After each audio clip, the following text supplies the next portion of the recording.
12 जून 2025 की सुबह मेरे लिए किसी और दिन जैसी नहीं थी।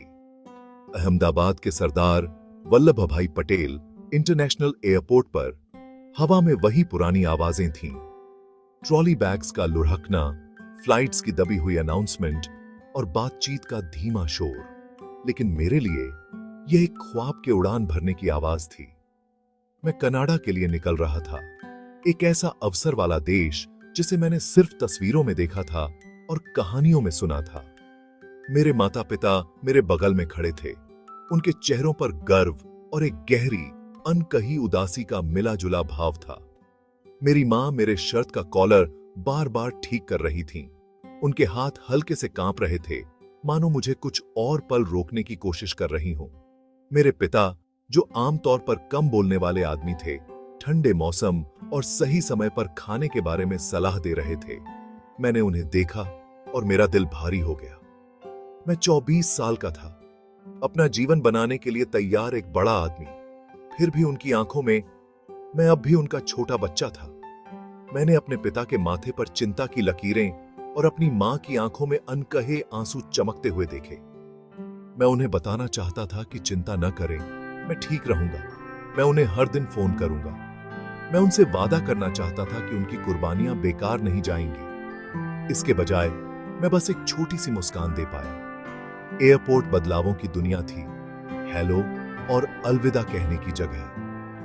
हर आंसुओं भरे अलविदा के लिए बस एक गेट दूर एक खुशी भरा मिलन होता था। लेकिन हमारे लिए यह अलविदा अलग महसूस हुआ, ज्यादा स्थायी, जैसे एक अध्याय का अंत। जैसे ही एयर इंडिया की फ्लाइट AI-2 के लिए आखिरी बोर्डिंग कॉल टर्मिनल में गूंजी, जिस पल का मुझे डर था वह आ गया। मेरी मां ने मुझे कसकर गले लगा लिया। उनकी आवाज भावनाओं से भर गई थी। अपना ख्याल रखना मेरे बेटे, उन्होंने फुसफुसाया। याद रखना हमने तुम्हें क्या सिखाया है। मेरे पिता ने बस मेरे कंधे पर हाथ रखा, एक ऐसा इशारा जिसने शब्दों से ज्यादा कुछ कह दिया। यह एक आशीर्वाद था, एक अलविदा और मेरी सुरक्षा के लिए एक मौन प्रार्थना।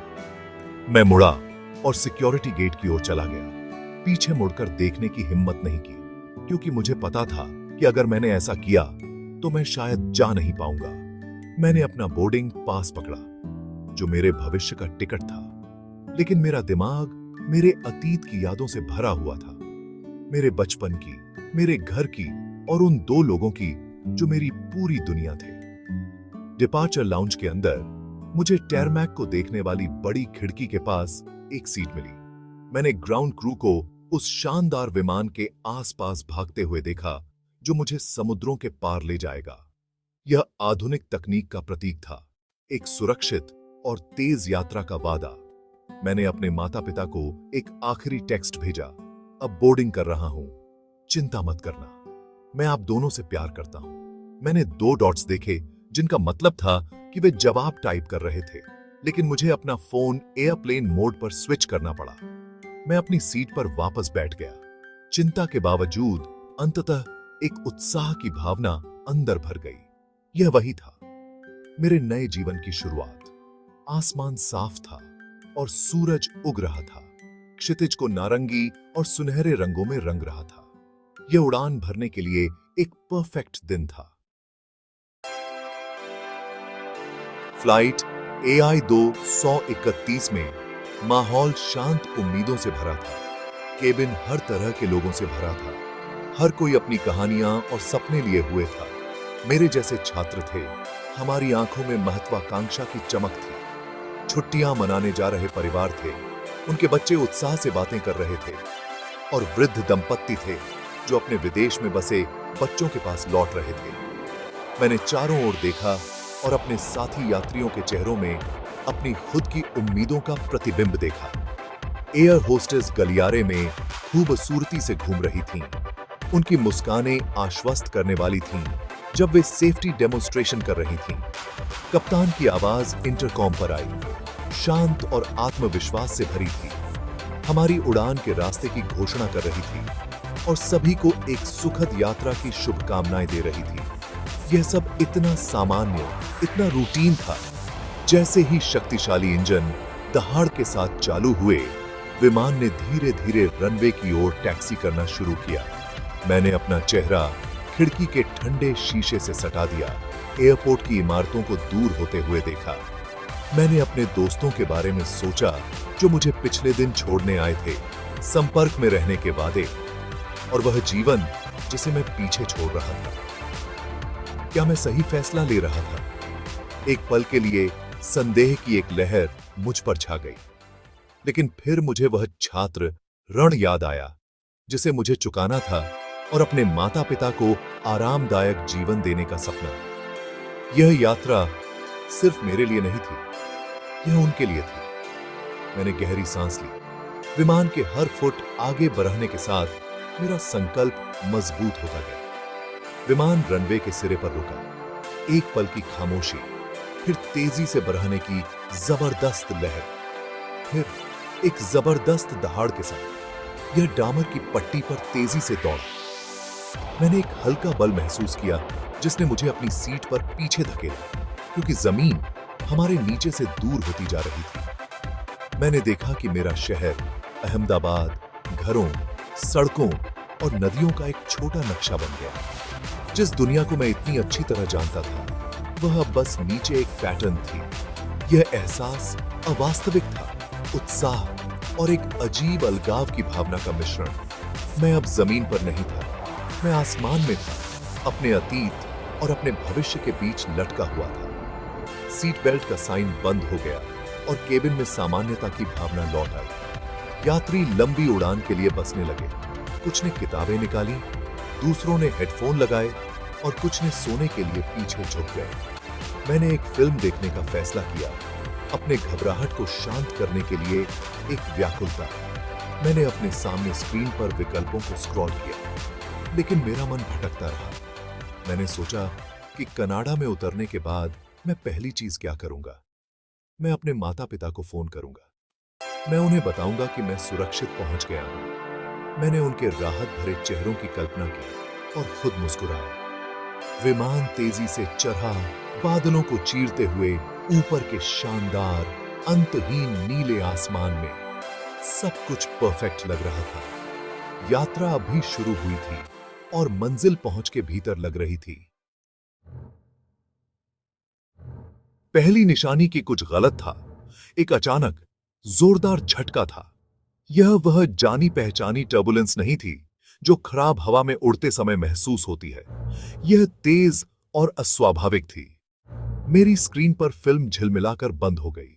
कुछ यात्रियों ने घबराहट में हंस दिया, घटना को खारिज करने की कोशिश कर रहे थे, लेकिन केबिन का माहौल तुरंत आराम से तनावपूर्ण हो गया। फिर एक दूसरा झटका आया, पहले से कहीं ज्यादा मजबूत, साथ में एक तेज पीसने वाली आवाज जो विमान की हड्डियों से आती हुई लग रही थी। विमान तेजी से एक तरफ झुक गया और केबिन में ढीली चीजें हवा में उड़ गईं। इंजनों की आरामदायक हमिंग की जगह एक भयानक ऊंची चीख ने ले ली।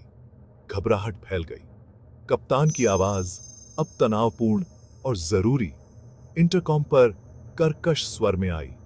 केबिन क्रू अपनी अपनी जगह पर, यात्रीगण बैठे रहें और अपनी सीट बेल्ट बांध लें। हमें एक तकनीकी समस्या का सामना करना पड़ रहा है। लेकिन उनके शब्द डरे हुए यात्रियों की चीखों में डूब गए। लोग रो रहे थे, प्रार्थना कर रहे थे और अपने प्रियजनों को कसकर पकड़े हुए थे। और ऑक्सीजन मास्क छत से नीचे गिरे, एक स्पष्ट पीला प्रतीक कि हमारे सबसे बुरे डर सच हो रहे थे। मैं अपना मास्क लगाने के लिए लड़खड़ाया।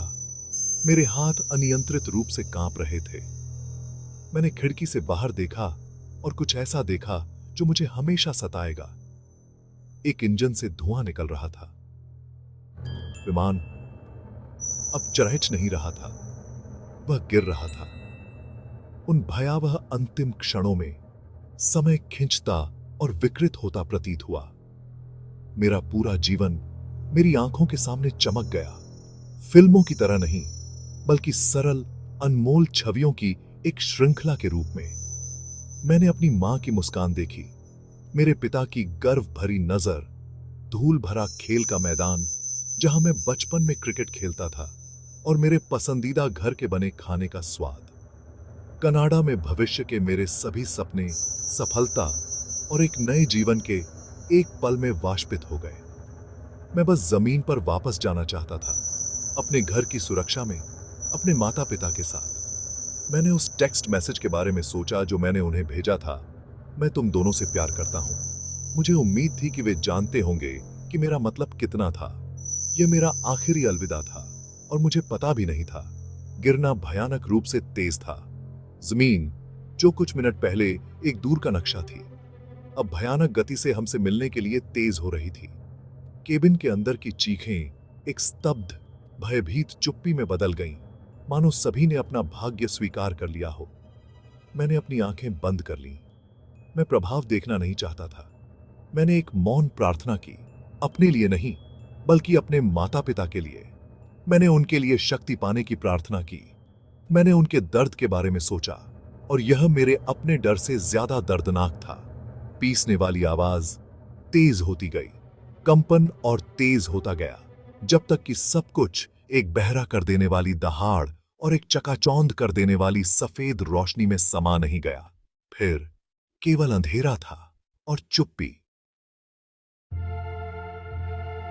फ्लाइट AI 231 का सपना शुरू होने के कुछ ही मिनटों बाद खत्म हो गया। विमान इंजन की भयानक खराबी से अपाहिज होकर नारोल नरोडा रोड के पास एक अर्ध शहरी इलाके में दुर्घटनाग्रस्त हो गया, जो एयरपोर्ट से बस कुछ किलोमीटर दूर था। उसका प्रभाव, सच कहूं तो, विनाशकारी था। कभी शानदार दिखने वाला विमान धातु और धुएं के एक मुड़े हुए, जलते हुए ढेर में बदल गया था। दुर्घटना स्थल पूरी तरह से भयानक था। काले धुएं का एक गुब्बारा साफ सुबह के आसमान में उठा, उस त्रासदी का एक काला संकेत जो अभी अभी हुई थी। विस्फोट के बाद की खामोशी जल्द ही सायरन की चीख से टूट गई, क्योंकि पहली आपातकालीन सेवाएं घटनास्थल पर पहुंची। पुलिस, अग्निशमन दल और एम्बुलेंस घटनास्थल पर जमा हो गए। उनकी चमकती लाइटें धुएं से भरी हवा को चीर रही थीं। पहले जवाब देने वालों को एक अकल्पनीय काम का सामना करना पड़ा। आग तेजी से फैल रही थी, हजारों लीटर जेट ईंधन से भड़की हुई थी, जिससे कोई भी बचाव प्रयास लगभग असंभव हो गया था। फिर भी उन्होंने अथक रूप से काम किया। तीव्र गर्मी और टूटे हुए मलबे से जूझते हुए उनके चेहरे स्थिति की वास्तविकता से गंभीर थे। इलाके को तुरंत घेर लिया गया। बढ़ती भीड़ को दूर रखने के लिए एक घेरा बनाया गया। दुर्घटना की खबर जंगल की आग की तरह फैल गई। पहले स्थानीय चैनलों के माध्यम से और फिर सोशल मीडिया के माध्यम से। एयरपोर्ट, जो कभी उम्मीद भरी विदाई का स्थान था, भ्रम और निराशा का केंद्र बन गया। जिन परिवारों ने अभी अभी अपने प्रियजनों को विदा किया था, वे वापस भागे। उनके चेहरों पर अविश्वास और आतंक छाया हुआ था। एयरपोर्ट के पास एक होटल में, जिसे संकट केंद्र के रूप में नामित किया गया था, एक अलग तरह का अराजकता फैल रही थी। परेशान रिश्तेदार इकट्ठा हुए। उनकी उम्मीदें टेलीविजन स्क्रीन पर रिपोर्ट की जा रही गंभीर वास्तविकता से टकरा रही थीं। जानकारी का हर नया टुकड़ा, हर अपुष्ट रिपोर्ट भीड़ में दर्द की लहरें भेज रही थी। एयरलाइन के अधिकारी, उनके चेहरे पीले और तनावग्रस्त थे, जानकारी देने की कोशिश कर रहे थे, लेकिन वे वास्तव में ज्यादा कुछ नहीं कह पाए। वे बचे हुए लोगों की सूची की पुष्टि नहीं कर सके, क्योंकि अभी तक कोई जानकारी नहीं थी। रवि के माता-पिता भीड़ में थे। उनकी मां सदमे की स्थिति में थी। उनके पिता मजबूत रहने की कोशिश कर रहे थे, लेकिन उनके हाथ कांप रहे थे जब उन्होंने अपना फोन पकड़ा हुआ था। बेसब्री से रवि के नंबर पर फोन करने की कोशिश कर रहे थे, यह जानते हुए गहरे में कि यह व्यर्थ था। अगले कुछ घंटे दुख और इंतजार में बीत गए। अहमदाबाद शहर ने मानो अपनी सांस रोक ली थी। दुर्घटना स्थल अग्निशमन और बचाव का एक सक्रिय दृश्य बना रहा। पास का इलाका सदमे में था। जिन निवासियों ने विमान को नीचे गिरते देखा था, उन्होंने भयानक अंतिम क्षणों को याद किया। दुर्घटना की आवाज, उन्होंने कहा, कुछ ऐसा था जिसे वे कभी नहीं भूलेंगे। जैसे जैसे दिन बीतता गया और सूरज ढलने लगा, बचे हुए लोगों की उम्मीद कम होती गई और फिर पूरी तरह से गायब हो गई। शुरुआती रिपोर्टों ने सबसे बुरे की पुष्टि की, कोई जीवित नहीं बचा था। सुबह जो सपना उड़ान भरा था, वह एक ऐसे दुःस्वप्न में बदल गया था जिससे कोई जाग नहीं सकता था। त्रासदी के बाद देश ने जवाब मांगे। एक आधुनिक विमान आसमान से यूं ही कैसे गिर सकता है? नागरिक उड्डयन महानिदेशालय या डीजीसीए ने तुरंत दुर्घटना के कारण का पता लगाने के लिए एक उच्च स्तरीय जांच समिति का गठन किया। टीम, जिसमें विमानन विशेषज्ञ, इंजीनियर और जांचकर्ता शामिल थे, ने मलबे को छानने की दर्दनाक प्रक्रिया शुरू की। उनका प्राथमिक लक्ष्य फ्लाइट डेटा रिकॉर्डर और cockpit voice recorder, 2 black box को बरामद करना था, जिनमें फ्लाइट AI-2-131 के महत्वपूर्ण अंतिम क्षण थे। खोज मुश्किल थी, व्यापक नुकसान और एक बड़े क्षेत्र में फैले मलबे के कारण बाधित थी। कुछ दिनों बाद ब्लैक बॉक्स मिले और विश्लेषण के लिए भेजे गए। जैसे जैसे जांच आगे बढ़ी, एक प्रारंभिक रिपोर्ट ने एक परेशान करने वाली तस्वीर पेश करनी शुरू कर दी। प्रारंभिक कारण एक अनियंत्रित इंजन फेलियर के रूप में पहचाना गया था। हालांकि सवाल बना हुआ था, इंजन इतनी तेजी से क्यों फेल हुआ? जांचकर्ताओं ने विमान के रखरखाव रिकॉर्ड, इंजन के सेवा इतिहास और एयरलाइन के परिचालन प्रक्रियाओं की गहराई से जांच की। लापरवाही की फुसफुसाहटें सामने आने लगी। जांच के सूत्रों ने जानकारी लीक की कि एक हालिया रखरखाव जांच के दौरान विशिष्ट इंजन में असामान्य कंपन के लिए निशानदेही की गई थी, लेकिन इसे केवल एक सरसरी जांच के बाद उड़ान के लिए मंजूरी दे दी गई थी। महीनों बाद जारी की गई अंतिम रिपोर्ट निंदनीय थी। इसने पुष्टि की कि दुर्घटना यांत्रिक और मानवीय दोनों विफलताओं की एक श्रृंखला का परिणाम थी। प्राथमिक कारण इंजन के भीतर एक पंखे के ब्लेड में एक थकान दरार थी, एक विनिर्माण दोष जो पता नहीं चला था। हालांकि रिपोर्ट ने एयरलाइन के रखरखाव प्रोटोकॉल पर महत्वपूर्ण दोषारोपण किया। इसने कहा कि रखरखाव कर्मियों ने उस विशेष इंजन मॉडल का निरीक्षण करने के लिए निर्माता के विशिष्ट निर्देशों का पालन नहीं किया था। तंग उड़ान अनुसूचियों को बनाए रखने और लागत में कटौती के दबाव के कारण सुरक्षा प्रक्रियाओं में शॉर्टकट अपनाए गए थे। रिपोर्ट ने निष्कर्ष निकाला कि त्रासदी सिर्फ एक दुर्घटना नहीं थी, इसे रोका जा सकता था। निष्कर्षों ने विमानन उद्योग और जनता में सदमे की लहर दौड़ा दी। एयर इंडिया और रखरखाव कंपनी को भारी जांच और कानूनी कार्रवाई का सामना करना पड़ा। रिपोर्ट ने एक प्रणालीगत विफलता पर प्रकाश डाला, एक उदासीनता की संस्कृति जिसने यात्री सुरक्षा पर लाभ को प्राथमिकता दी थी। परिवारों के लिए नामित होटल भी संकट के शुरुआती अराजक और असंवेदनशील तरीके से निपटने के लिए आलोचना के घेरे में आया। दोष का बोझ भारी था, उन लोगों द्वारा लिए गए निर्णयों की एक श्रृंखला में फैला हुआ था जिन्हें कभी पीड़ितों का सामना नहीं करना पड़ा। शोक संतप्त परिवारों के लिए रिपोर्ट ने जवाब प्रदान किए, लेकिन इसने कोई सांत्वना नहीं दी। इसने केवल उनके घावों को गहरा किया, यह पुष्टि करते हुए कि उनके प्रियजन भाग्य से नहीं बल्कि मानवीय त्रुटि और लापरवाही से खो गए थे। जबकि जांच समितियां काम कर रही थीं और न्यूज चैनल जिम्मेदारी पर बहस कर रहे थे, त्रासदी की वास्तविक मानवीय लागत देश भर के शांत, शोकग्रस्त घरों में महसूस की जा रही थी। AI-2-131 के पीड़ितों के परिवारों के लिए 12 जून को जीवन, सच कहूं तो, अपरिवर्तनीय रूप से थम गया था।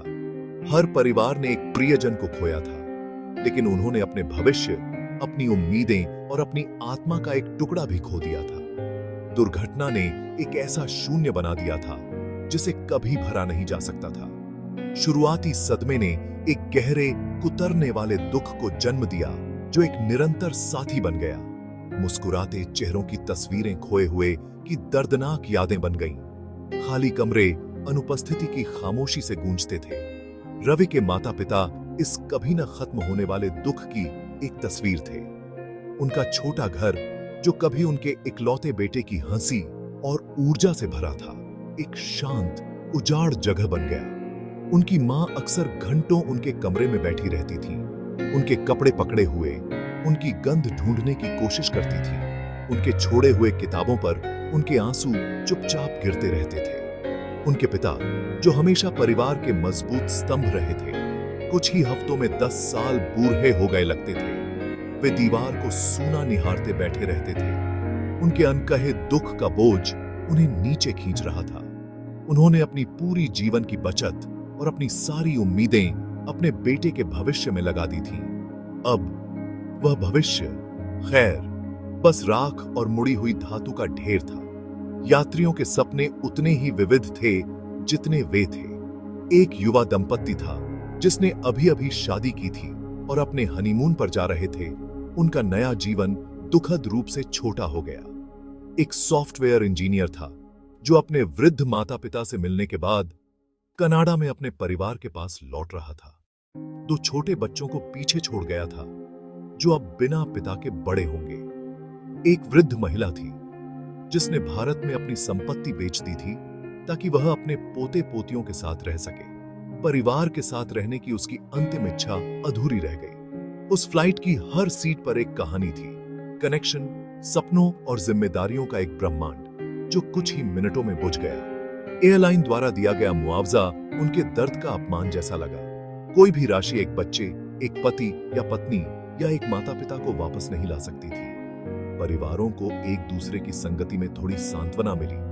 उन्होंने सहायता समूह बनाए जहां वे बिना किसी निर्णय के अपना दुख साझा कर सकते थे।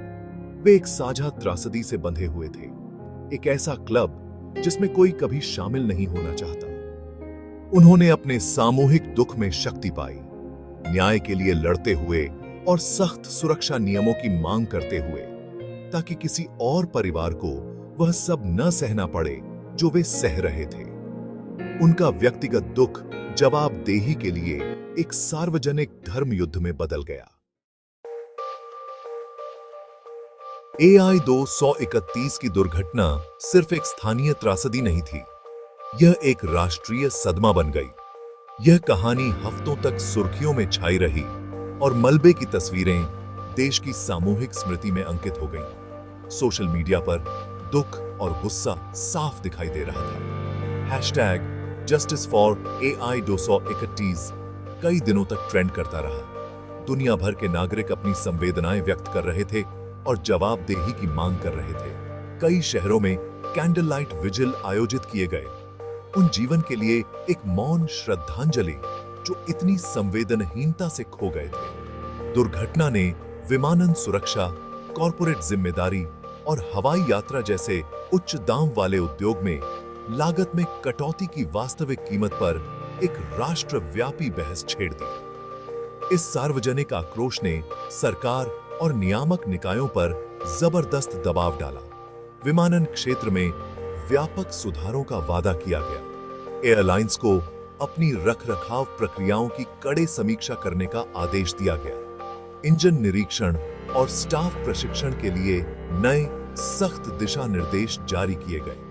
कुछ समय के लिए ऐसा लग रहा था कि वास्तविक बदलाव क्षितिज पर था। त्रासदी एक क्रूर जागृति का आह्वान थी, लेकिन जैसे जैसे समय बीतता गया, जैसा कि हमेशा होता है, सुर्खियां फीकी पड़ गईं, सार्वजनिक गुस्सा शांत हो गया और तात्कालिकता की भावना कम होने लगी। दुर्घटना की याद बनी रही, लेकिन जो सबक सिखाने का इरादा था वे दैनिक जीवन के शोर में खोने लगे। AI-231 की कहानी जीवन की नाजुकता की एक स्पष्ट याद दिलाती है। यह हमें दिखाती है कि कैसे सपने तेजी से धूल में मिल सकते हैं और कैसे आधुनिक तकनीक के चमत्कार अभी भी मानवीय त्रुटि और अस्तित्व के सरल अप्रत्याशित स्वभाव के प्रति संवेदनशील हैं। हम जटिल मशीनों में पायलटों और इंजीनियरों की विशेषज्ञता में अपना विश्वास रखते हैं, यह मानते हुए कि हम सुरक्षित हैं। लेकिन सच्चाई यह है कि जीवन स्वाभाविक रूप से अनिश्चित है। हम नियंत्रण के एक भ्रम के साथ जीते हैं, एक ऐसे भविष्य की योजना बनाते हैं जिसकी कभी गारंटी नहीं होती है। उस फ्लाइट के यात्रियों ने अगले दिन, अगले महीने, अगले साल की योजनाओं के साथ विमान में सवार हुए। उन्हें नहीं पता था कि उनका समय मिनटों में मापा गया था। AI 231 की विरासत दर्दनाक लेकिन महत्वपूर्ण है। यह हमें अपनी मृत्यु दर का सामना करने और अपनी प्राथमिकताओं का पुनर्मूल्यांकन करने के लिए मजबूर करती है। यह हमें सिखाती है कि हमें भविष्य के लिए योजना बनानी चाहिए, हमें वर्तमान में जीना चाहिए, हमें हर पल, हर बातचीत, हर अलविदा का कदर करना चाहिए। हमें अपने प्रियजनों को बताना चाहिए कि वे हमारे लिए कितने मायने रखते हैं, न केवल विशेष अवसरों पर बल्कि हर दिन। उस फ्लाइट के यात्रियों के अंतिम अनसेंट संदेश प्यार और अलविदा की सरल अभिव्यक्तियां थीं। आइए हम अपनी गहरी भावनाओं को व्यक्त करने के लिए किसी संकट का इंतजार न करें। आइए हम हर दिन कृतज्ञता और प्यार के साथ जिएं, क्योंकि हमें कभी नहीं पता कि यह हमारा आखिरी मौका कब हो सकता है।